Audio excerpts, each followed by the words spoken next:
한 주 사이에 우리의 일상이 참 많이 바뀐 것 같습니다.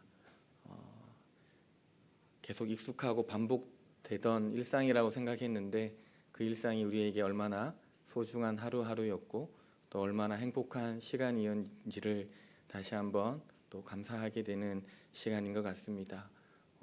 성도님들 모두 개인 건강 잘 관리하시고 또 이 어려움을 극복하기 위해서 함께 기도로 또 동참하고 동력하는 우리 교회와 우리 성도님들 되시기를 바랍니다. 시간이 조금 지났지만 한때 유튜브에 과자 뗏목 한강 건너기라고 하는 영상이 있었습니다. 대학생 3명이 국내 제과업체에 과자 60봉지를 이어 붙여서 뗏목을 만들어서 얕은 물가를 그 뗏목을 타고 얕은 물가를 건너가는 영상이었습니다. 많은 사람들이 황당하다, 또 많은 사람들이 속았다라고 하는 반응을 보였습니다. 이후에 질소를 샀더니 과자도 들어있더라라고 하는 말이 유행하기 시작했습니다. 사람들이 이것을 패러디하면서 사회적 이슈가 되기도 했던 영상이었습니다. 오늘 말씀을 보면 이와 같이 과대에 포장되고 값이 또는 가치가 뻥튀기 돼 있는 사람들이 있습니다. 그 사람들은 엘리 제사장들의 아들 홈니와 비느하스입니다. 엘리 제사장과 두 아들이 제사장으로 섬겼던 시대는 사사시대가 끝나는 무렵, 즉 사사시대의 끝점과 왕정시대의 시작점으로 두 시대가 겹치는 때였습니다. 사사기 21장 25절은 막을 내리는 사사시대를 이렇게 말하고 있습니다. 그때에 이스라엘에 왕이 없으므로 사람이 각기 자기의 소견에 옳은 대로 행하였더라. 그리고 사무엘 3장 1절은 새롭게 시작되는 왕정시대를 또한 이렇게 말하고 있습니다. 아이 사무엘이 엘리 앞에서 여호와를 섬길 때에는 여호와의 말씀이 희귀하여 이상이 흔히 보이지 않았더라. 이 두 말씀을 종합하면 이 시대는 각자 자기의 소견에 옳은 대로 살아가던 시대요, 여호와의 말씀이 희귀한 시대요, 여호와의 이상이 보이지 않는 암흑 같은 시대라 할 수 있습니다. 왜 이 시대에는 하나님의 말씀이 그렇게 희귀했을까요? 왜 이 시대에는 그토록 여호와의 이상이 백성들에게 나타나지 않았습니까? 혹시 제사장이 없어서, 혹시 성막이 없어서, 혹시 제사하는 사람들이 없어서 말씀이 희귀한 시대였습니까? 아닌 것 같습니다. 이스라엘은 실로에 성막을 지었고 성막에는 상주하는 제사장들이 있었습니다.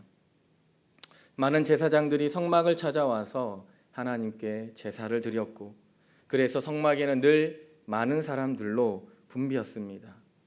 그런데 이상한 것은 그곳에 여호와의 말씀이 없었다라고 하는 것입니다. 성막이 있고 제사장이 있고 제물과 사람들이 있는데 그곳에 여호와의 말씀은 없었다라고 하는 것입니다. 이것이 그 시대의 아픔이요, 시대의 고통이며 절망이라 할 수 있습니다. 사람들이 모두 자기 마음대로 생각하고 자기 마음대로 살아가던 시대, 여호와의 말씀이 희귀하고 여호와의 이상이 전혀 보이지 않는 그 시대, 그 암흑 같은 시대에 여호와의 말씀이 살아나고 여호와의 이상이 환하게 비치기를 이스라엘 백성들은 그 누구보다 소망하고 기대했을 것입니다. 이스라엘 백성들은 하나님의 말씀이 살아나고 이상이 비춰지기를 기대하고 소망하며 당시 엘리 제사장의 아들이었던 홈니와 비느스에게 기대를 걸었습니다. 이스라엘 백성들에게 다시 하나님의 말씀이 살아나고 이상을 보이게 하는 것은 그 대안으로 생각한 것은 바로 홈니와 비느하스였습니다. 왜 이들이 이스라엘 백성들에게 대안이 되었을까요? 이들은 정통적으로 제사장 가문의 사람들이었고 아버지 엘리 제사장으로부터 하나님의 성막을 관리하는 방법들과 제사를 드리는 방법들을 누구보다도 잘 배웠기 때문입니다. 그들의 배경이 너무나 든든했기 때문입니다. 그래서 이들은 이스라엘 백성들로부터 기대를 한 몸에 받았고 이스라엘 백성의 대안이라고 생각된 것입니다. 그러나 이들은 어떻게 살았습니까? 그 기대를 모았던 이들은 어떠한 삶을 살았습니까? 2장 12절에 성경은 이렇게 말하고 있습니다. 엘리의 아들들은 행실이 나빠 여호와를 알지 못하더라. 공동번역은 이들을 망난이라고 번역하고 현대인의 성경은 이들을 불량배라고 번역하고 있습니다. 얼마나 행실이 나빴으면 또 얼마나 나쁜 짓을 많이 했으면 성경은 이들을 향해서 망난이요 불량배라고 말을 하고 있겠습니까? 이들은 아버지를 도와서 제사장 직분을 수행했지만 중요한 것 하나님을 알지 못했습니다. 여호와를 알지 못한 채 제사장직을 수행하고 있었기에 때론 자기 마음대로 때론 자기 하고 싶은 대로 그렇게 제사장의 역할을 수행한 것입니다. 이 두 형제는 제사장직의 수행이 미흡한 것이 아니라 이들은 성막에서 아주 적극적으로 그리고 매우 습관적으로 죄를 지었음을 성경은 우리에게 말해주고 있습니다. 이들은 백성들이 하나님께 제사를 드리기 위해서 가져온 제물들을 자기 마음대로 자신의 것으로 취했으며 또한 이들은 하나님의 영광과 임재가 가득한 회막 앞에서 그 회막을 관리하고 제사장들을 도와주었던 여인들을 동침하였습니다. 여호와의 말씀이 없는 시대, 여호와의 이상이 보이지 않는 시대, 이스라엘 백성들은 홈리와 비느하스를 통해서 어쩌면 다시 하나님의 말씀이 회복되고 하나님의 이상이 보여지기를 희망했을지 모릅니다. 기대를 모았던 그들을 통하여서 회복되기를 원했지만 그 상황은 더욱더 나빠졌습니다. 하나님의 말씀은 더욱더 희귀해졌고 이상은 더욱더 보이지 않는 칠흑 같은 암흑 시대가 된 것입니다.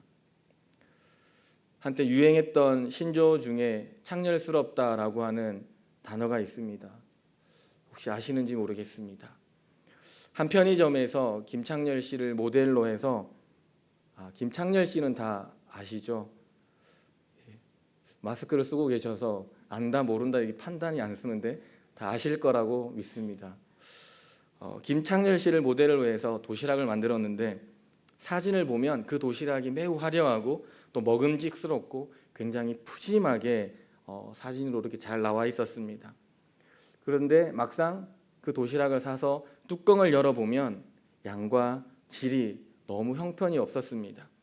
그래서 화려하고 풍성해 보이는 그 포장과 그 비싼 가격에 비해서 내용물이 없다, 알맹이가 없다는 의미로 창렬스럽다라고 하는 신조어가 한때 유행했습니다.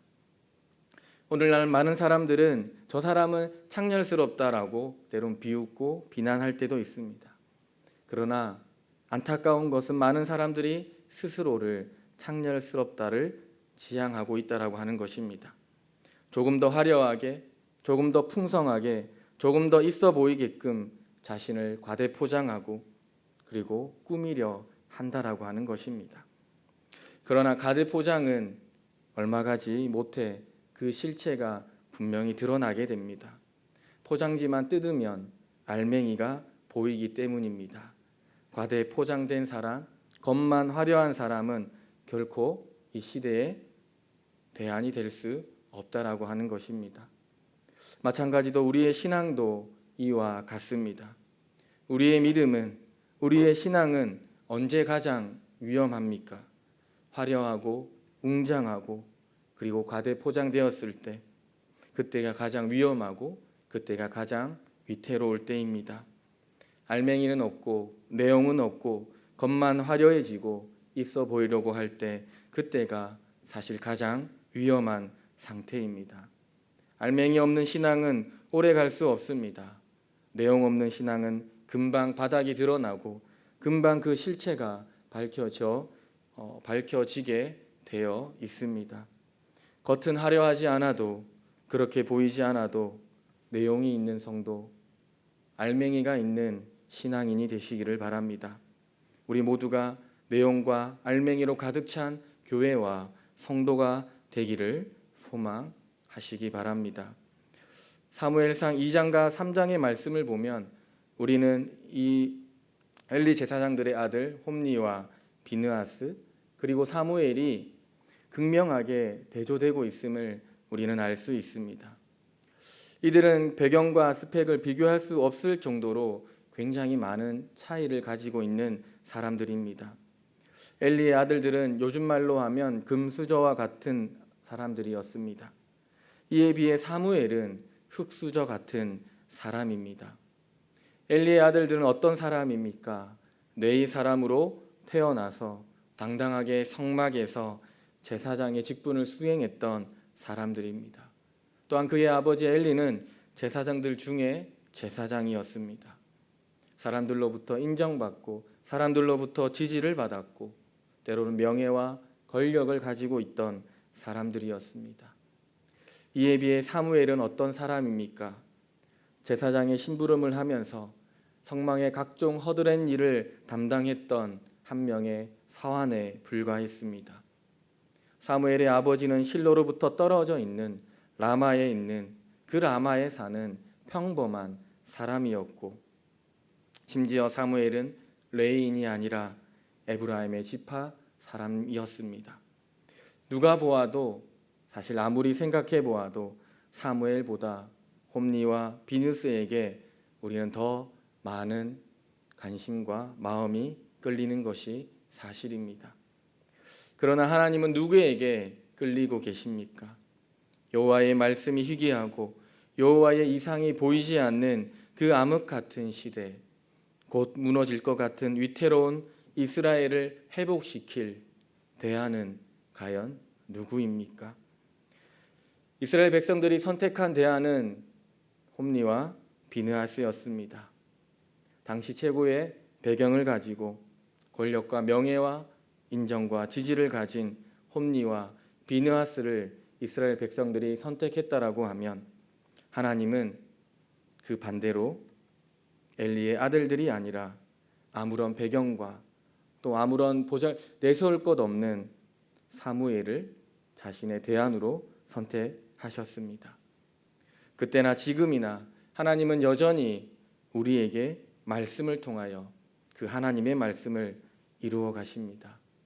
하나님의 말씀을 통해 하나님은 사람을 부르시고 하나님은 말씀을 통해 또한 사람을 세워 가십니다. 단지 하나님의 말씀이 희귀할 뿐입니다. 우리가 보지 못하고 우리가 듣지 못하는 것입니다.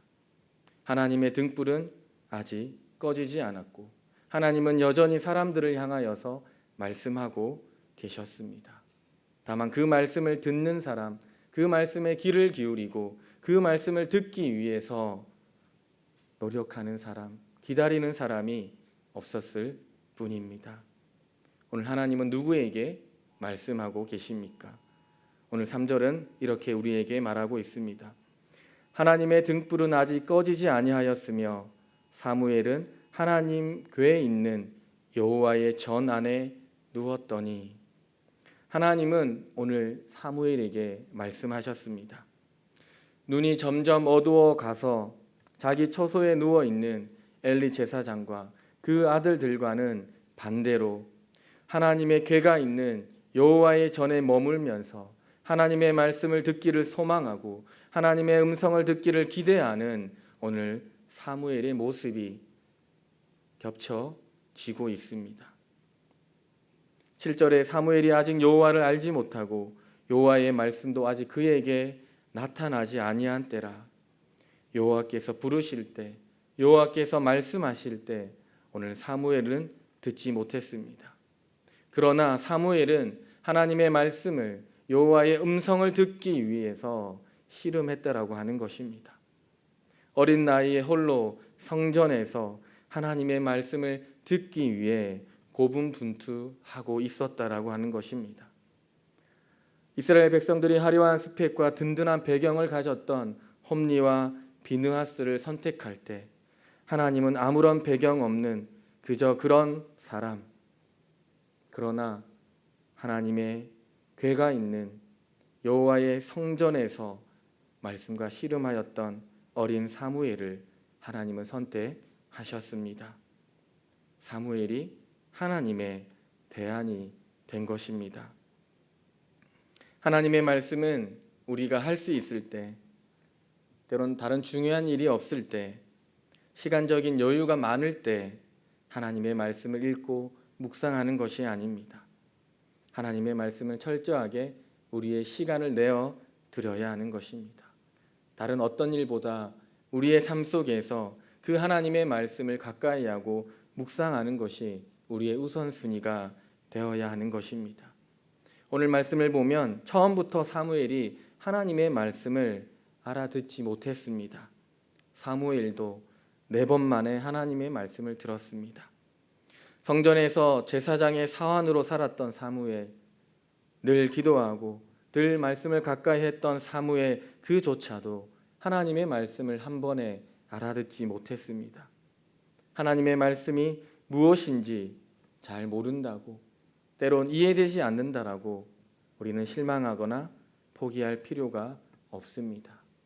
사무엘도 4번 만에 하나님의 말씀을 들었습니다. 하나님의 말씀은 늘 때가 있음을 우리는 잊지 말아야 할 것입니다.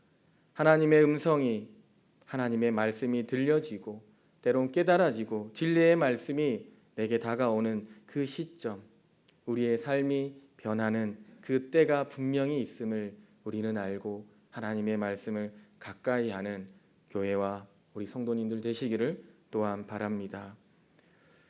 겨울이 지나 봄이 되면 얼었던 땅 속에서 아주 작은 움직임이지만 또한 연약해 보이지만 작은 새싹들이 꿈틀꿈틀 올라오듯이 하나님은 아주 작은 아이 사무엘을 준비시키셨습니다.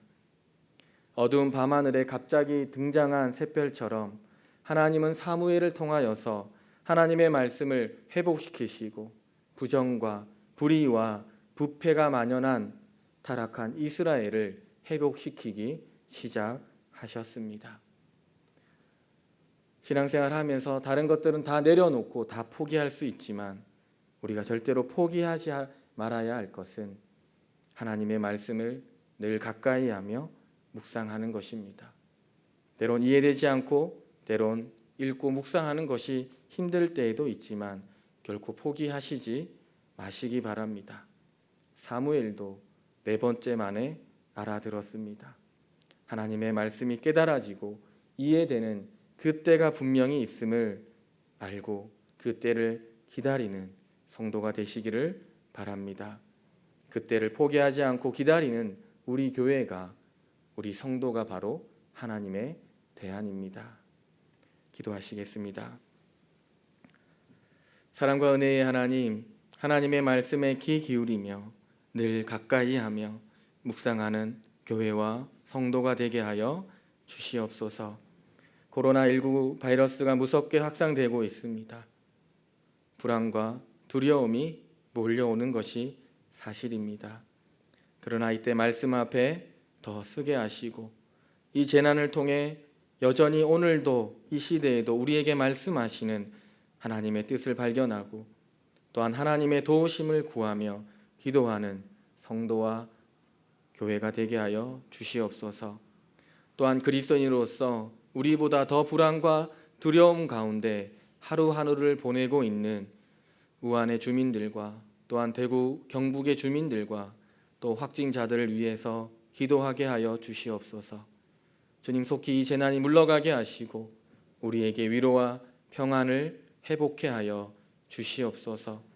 또한 사회에 만연한 불안과 혐오와 차별을 그리스도인의 기도와 그리스도의 사랑과 평안으로 대체할 수 있게 하여 주시옵소서. 이제 각자의 삶 속으로 돌아갑니다.